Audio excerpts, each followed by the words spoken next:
Welcome to Startup Health TV. I'm your host, Logan Plaster. Today on the show, I've got a very special guest, two-time Super Bowl champion, Torrey Smith. Torrey joins me on the show to talk about his recent partnership with Rose Health, a mental health startup that has been with Startup Health since early 2020. Torrey and I talk about his life post-NFL and why it was so important for him to become an ambassador and investor promoting mental health resilience. Hope you enjoy the interview, and if you want more content like this, make sure you subscribe to the channel. Enjoy.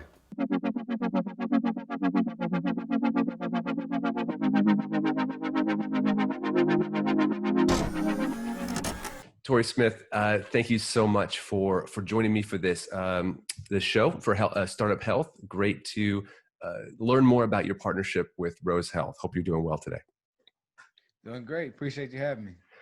So it's been a little over a year since you officially retired from professional football, right? I understand September 2019, after having played with the Ravens, the Eagles, the Niners, the Panthers. An interesting time to retire. I'd like to, before we even jump in, what have been your thoughts over the last year watching the team and just watching professional football? It's been a huge change. Part of me wishes I would have waited one more year because of all the uncertainty. I literally retire and toss myself into an uncertain situation while the NFL is still continuing to go on. But honestly, I've always told myself that there were two reasons I would ever retire early. One was if my family was ever in jeopardy, or two, my long-term health. And I actually tore some cartilage in my knee and had surgery, and I had to take medicine to actually perform. And so once I started to realize, wait, this isn't just lasting for a week or a couple of days to try to get over a hump, I felt like I kind of needed it. So for me, that was my cue to, hey, it's time to move on, worry about the long term, and figure out your next phase of life. I wasn't nervous about it. I was always prepared. I graduated with my degree in criminology from the University of Maryland, and then I received my MBA while I was in the NFL, just trying to learn more so I could be more prepared when the time comes. And it's here, and I'm living it out in a COVID world, like so many other people trying to figure things out. But I'm extremely excited about the second phase of my life. Yeah, and a new phase it really is. I mean, you may have retired from one thing, but you have been busy since that. I mean, I've seen a number of announcements talking about working with the Parks and Rec of Baltimore on a community center, your own initiatives, and obviously we're on this call because of your partnership with a company called Rose Health. You got the T-shirt on, a health tech startup that helps folks monitor their mental health using sophisticated tools, AI, machine learning, et cetera. So that's kind of what we want to hone in on today. In terms of that partnership with Rose Health, why was mental health an issue that really resonated with you, that you felt like you wanted to get involved? Yeah, mental health to me is a big deal. I tell people all the time, I had a therapist before I actually really had one. She was a person that really talked to me and was able to get me to open up. So there was a lot that I learned and a lot of challenges and issues that I was dealing with.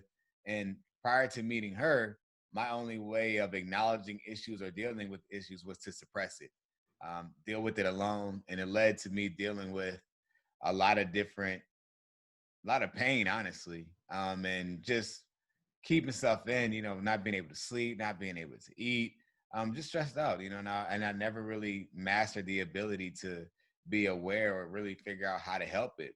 And so learning about Rose and what they do, the number one thing for me in a way was just simply being aware of how I feel and what type of things take me to that place. I wasn't a person that generally would write in a journal. It was this mental journal up top that seemed like it was running around a track in circles and circles over and over. But with Rose, they have the ability, it's simple. It's on my phone. The same way I send a text message to anyone else, I can kind of document how my day was. I can be honest with myself, because what I've learned with mental health is only as good as your honesty. No one's ever going to know if anything is wrong, if my therapist or anyone, unless I tell them.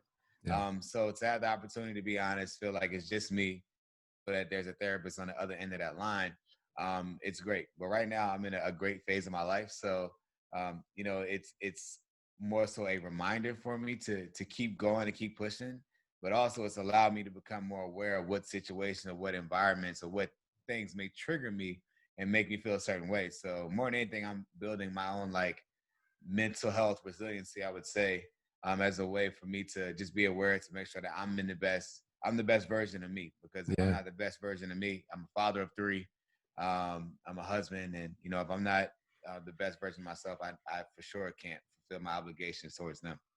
It's interesting you say the "it's just me" bit, because one thing I think is so fascinating about these types of mental health applications is the power of actually having a little bit of distance. And you can tell me if you agree or disagree, but the idea that I am tracking it with myself. Of course, there's a therapist on the other end, but there's a little bit of anonymity in terms of I'm just filling this out, and I can be a little bit more honest. And I think it's interesting because like the technology is allowing me to open up in a way that I think maybe 10 years ago we would have thought teletherapy was going to create these big walls. And now I think there's some ways that technology is opening up, allowing people to be honest. Have you felt that? Absolutely. I agree with that 100%. And for me, I'm a person that tries to live my life based on accountability. And I feel like so long in my life, I've held myself accountable in school. I held myself accountable to ball. I held myself accountable to my family, but I never held myself accountable to trying to be aware of how I'm feeling or my Mm. emotions or my mental health. And so this is really a tracker for me.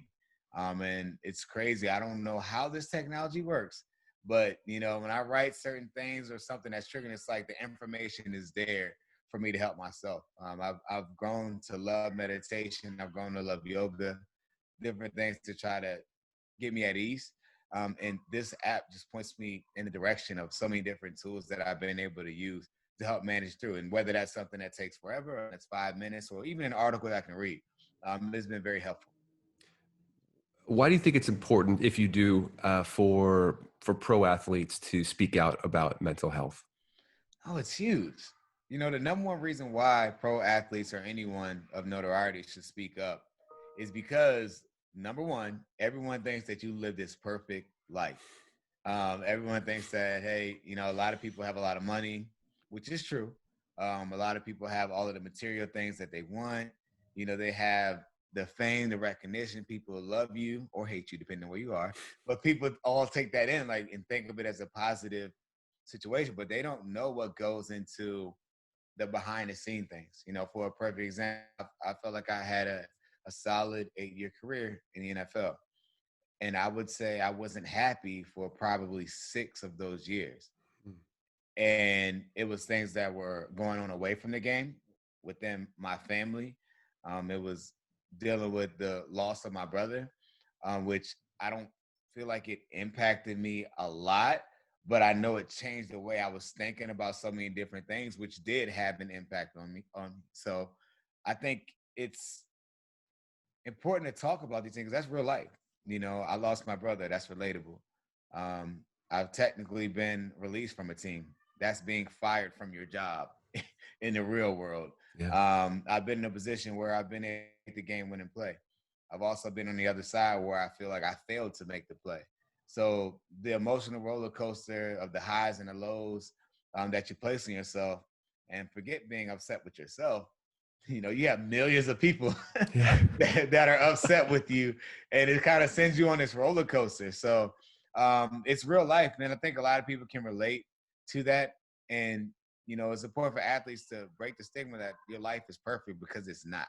Yeah, yeah. It's almost what I hear you saying is it's amplified, all these things, these highs and these lows, with so many people with their inputs, their hopes, their dreams, kind of piled on top of you. Everything gets amplified by 1,000. So, so you have been very involved in your hometown, Baltimore. I live downtown Baltimore, so I've seen some of the work that you've done. You've been involved with the community. Um, what kind of legacy are you hoping to build here in the city? Um, you know, I don't know, and kind of how does this sort of mental health vision fit into that? Well, in the city itself, obviously, it's things are good when you win the Super Bowl with the team and in the city. So That's first things first. Football wise, kind of took care of itself, but I always had a reputation away from the game. Always, every off day I had, I was in the community. Um, and I grew close to this city and grew to love the city and its people because I feel like I can relate to so many of the kids and the families that I was able to interact with. And I'm not just talking about the things that are great about them, right? Hardworking blue collar city. I'm talking about the struggles and the challenges that they deal with. And being in a position that I was in, I always felt obligated to let them know, like, hey, I'm just like you. And for the kids, you can be just like me. And so when you talk about the journey that we're taking on now with running the programming at Hilton Rec Center in West Baltimore, it ramps it up a notch, because we've been in after school programs where we've been able to deal with our kids and they're in this bubble, right? We have about 30 or so kids. We're taking care of them. And I remember catching a train. I was in Philadelphia Eagles at the time. During the year we won the Super Bowl, catching a train literally on every off day to go and teach our kids. And I would look and I would see so many kids from the outside literally looking through our glass windows, wishing they could be in the program. Mm. And that to me is a visual representation of what it looks like when you see kids who have opportunity and those who don't. They want it, but they can't get to it. Yeah. And so to have the opportunity to have a community center where we can help not only a child, but that child's siblings, that child's family, it opens so many doors, and it's a responsibility that we don't take lightly. And I believe in the potential that's there. And it's not just about what they're capable of accomplishing academically. Yeah. I feel the obligation to let them know that, their health is a priority as well. Um, Generally, when you're talking about neighborhoods that are impoverished or violence, maybe higher, or drug use and abuse, all you're talking about is trauma and PTSD. Yeah. There's literally PTSD in these neighborhoods, and we don't talk about it. Mm-hmm. And so I can relate to a lot of the situations that exist. I've been through a lot of things that a lot of these young men and women are going through or have been through. So it's important for me to show them, like, hey, I've dealt with things. I have some issues and barriers some walls that I've had to tear down. You can do the same thing, and you deserve the peace and freedom that you generally just deserve. It's not something that you feel like you have to be tough. Yeah. That's the biggest lie I've ever been told, is that I have to be tough and strong all the time. And I realized I tied strength and mental health together when that's not the truth. I tied crying with weakness and having a weak mind, which isn't the truth. And so when you're talking to kids who are or families that are literally trying to survive, it's important to spread that message so that they know, hey, you are a human, right? You are a person. You have a heart, and people care about you, and people care about your mind and what's going on there. So again, it's my responsibility to help them to become more aware of that. And literally, we're going to be using Rose in this center as a way for us to track how these kids are feeling.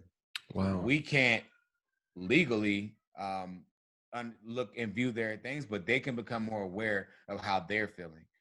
We'll have a therapist on the other end that can talk to them, that they can feel comfortable with, because a lot of the issues that we're talking about could be fixed if we talked about mental health more. Yeah. And that's going to be a priority for us just as much as providing other resources for their academic success. That idea of using really a high-tech approach to mental health in a community center, in a Parks and Rec center, seems really new and novel. I mean, to your knowledge, how unique of an opportunity is this to kind of bring these two ideas together? Oh man, it's a very unique situation. I think I don't want to discredit already doing great work, because sometimes the best mental health tool or resource that we all have is a mentor. And so there are a lot of community centers that have that, and we will be a center that has mentors and adults that these kids and families can look up to.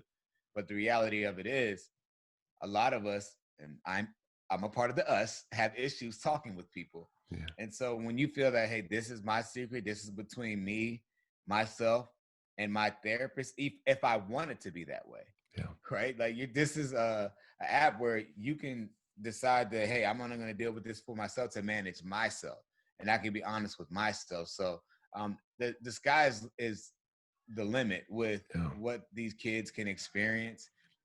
And my number one goal would be just to help them become more aware of who they are, more comfortable with their own mental health, and also be comfortable reaching out and not seeing it as a sign of weakness. Interesting. That's beautiful.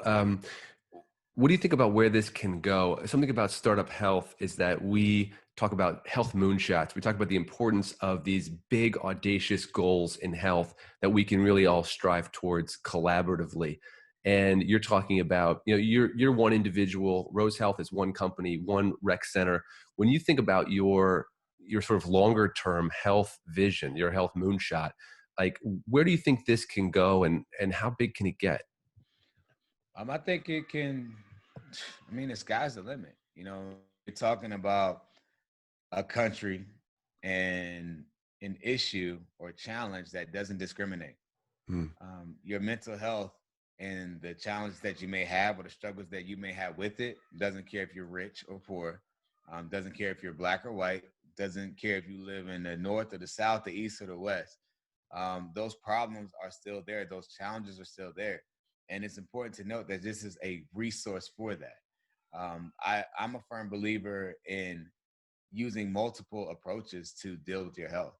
Because you never know what may work best for you, or all things may work together to kind of help you piece it together. But the thing I love the most about it is that, again, there is on the end of my rose is my therapist, right? But at the same time, my biggest takeaway is that I'm able to track and become more aware of how I'm feeling. What triggers me, what type of things throw my day off, what type of things give me issues. So therefore, now I'm not fighting a war or a battle and not having the ability to identify who my enemy is. I'm fully aware. So therefore, I can avoid certain situations, or I can know, like, hey, don't allow this to get to you, because this is going to take you to that a level. So for me, and I really think that comes from just playing football my entire life, because when it comes to examining film or studying your opponent, you had to figure out what their strengths and their weaknesses are.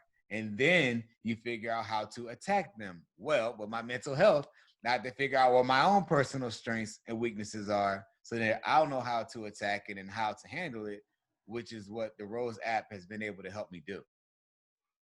Awesome. Well, Torrey, thank you so much for taking the time to not just, explain the partnership with Rose, but just share your passion. And thank you for just the work that you're doing in the community here, and just the kind of modeling vulnerability, and being open. I mean, it's incredibly critical, and I can see the good that will come of it. So I appreciate that. Man, thanks. Appreciate you having me, man. All right, Torrey, be well, and thanks for the time.